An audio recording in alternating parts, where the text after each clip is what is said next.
Assalamualaikum warahmatullahi wabarakatuh. Selamat datang di Sesnot.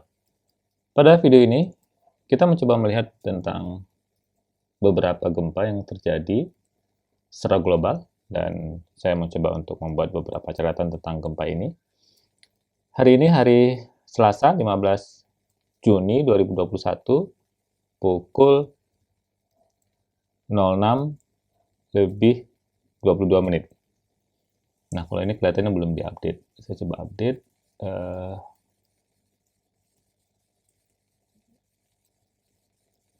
Ya, dia kelihatannya belum update. Dia masih pukul 23. Oh iya, betul ya. Pukul 23, betul. Jadi sekarang pukul 6 lebih 2 menit waktu Indonesia bagian Barat. Kemudian kalau GMT pukul 23 lebih 2 menit waktu GMT.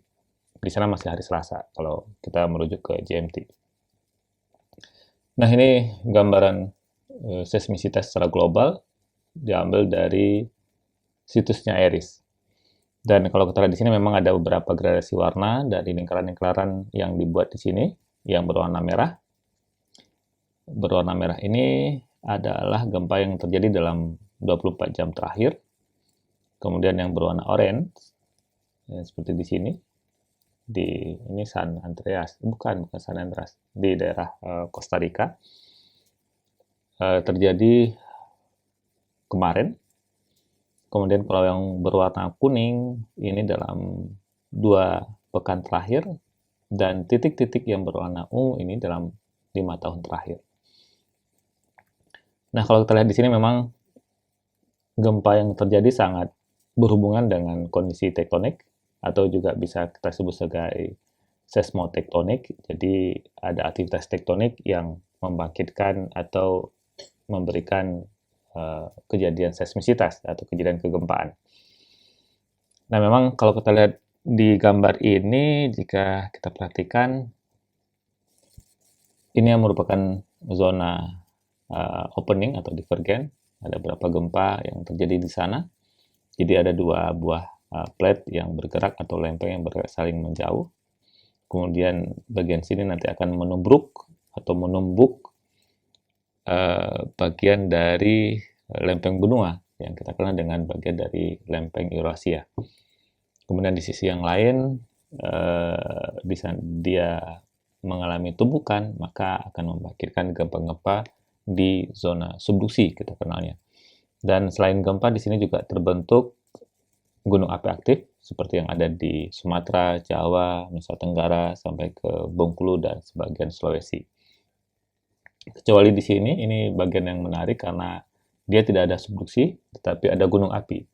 Ini yang dikenal dengan adanya hotspot atau pengaruh dari adanya plum, yaitu pengangkatan material dari lapisan mantel sampai ke permukaan, sehingga muncul hotspot di sini, di kawasan Hawaii. Selain itu juga ada di Islandia. Saya pikir beberapa waktu lalu saya pernah mereview tentang gempa-gempa yang terjadi di Islandia. Itu juga bagian dari plume, yang mana terjadi opening, kemudian keluar material dari lapisan mantel sampai dengan permukaan. Kita coba lihat di situsnya USGS. Jika kita lihat di tampilan situsnya USGS, memang ada beberapa gempa. Salah satu gempa yang menarik saya di sini, di daerah Somalia. Dan gempa ini magnitudonya sekitar 5,5 dan relatif dangkal yaitu 10 km. Gempa ini terpicu karena adanya opening ya. Jadi ada 2 buah bidang lempeng yang bergerak sambil saling menjauh antara satu sisi ini ke sana, kemudian sisi itu ke sini. Kemudian di sini akan terjadi opening dan menghasilkan gempa-gempa dengan kedalaman relatif dangkal. Dalam catatan sejarah memang ada beberapa gempa yang terjadi di zona divergen, tetapi karena dia terjadi di tengah samudra seperti ini, di mid-oceanic ridge, atau di punggungan tengah samudra, sehingga tidak memberikan dampak yang signifikan, karena tidak ada manusia yang tinggal di situ, sehingga itu hanya sebuah fenomena alam seperti biasa.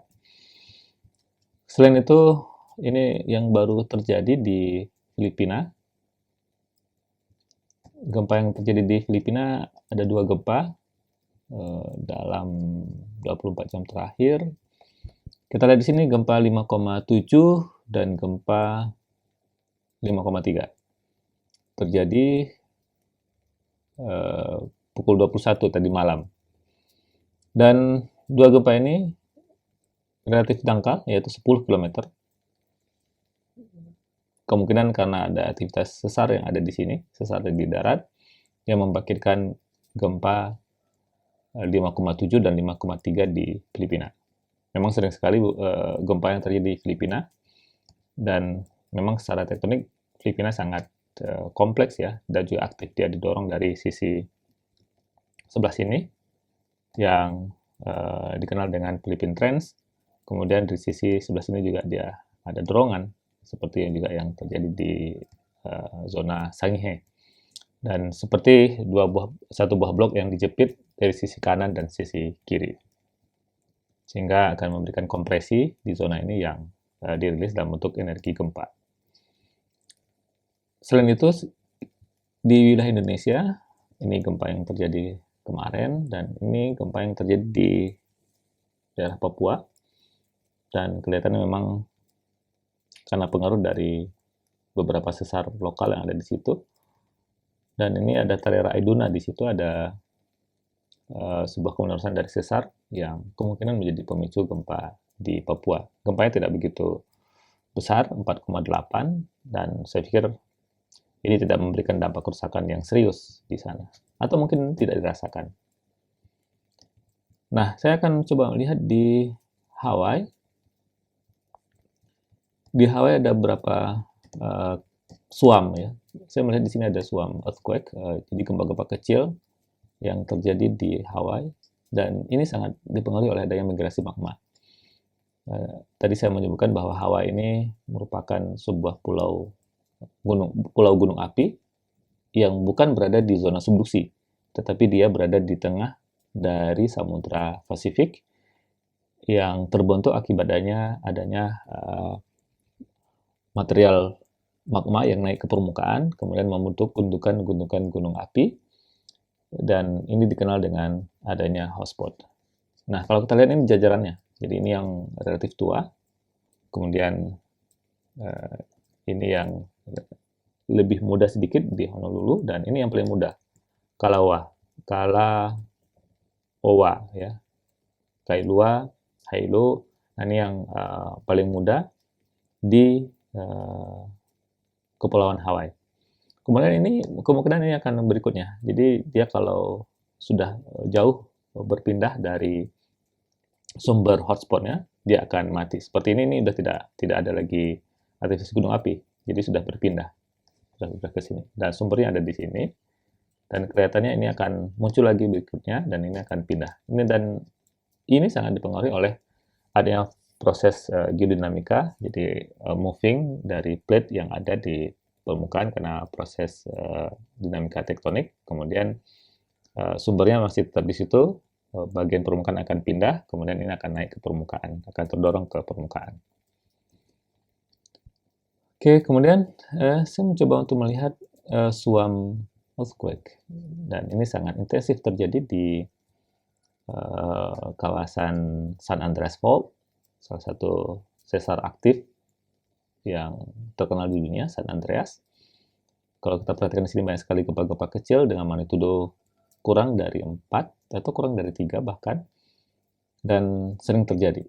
Nah, seperti di kawasan sini, kita bisa lihat ini sebuah rentetan kejadian gempa, kemudian di wilayah sini rentetan kejadian gempa juga. Berikutnya kita lihat di wilayah Alaska. Sejak kemarin kita melihat ada banyak sekali gempa-gempa suam di Alaska, dan ini merupakan kawasan yang aktif kelihatannya. Ini terdorong dari lempeng Pasifik yang mendorong bagian dari Alaska, dan tentunya akibat dorongan ini yang memberikan kompresi di sini yang dirilis oleh beberapa event gempa sebagai respon akibat adanya stres yang diberikan dari Australian Trends. Ini namanya Australian Trends yang menumbuk bagian dari benua Amerika di bagian utara.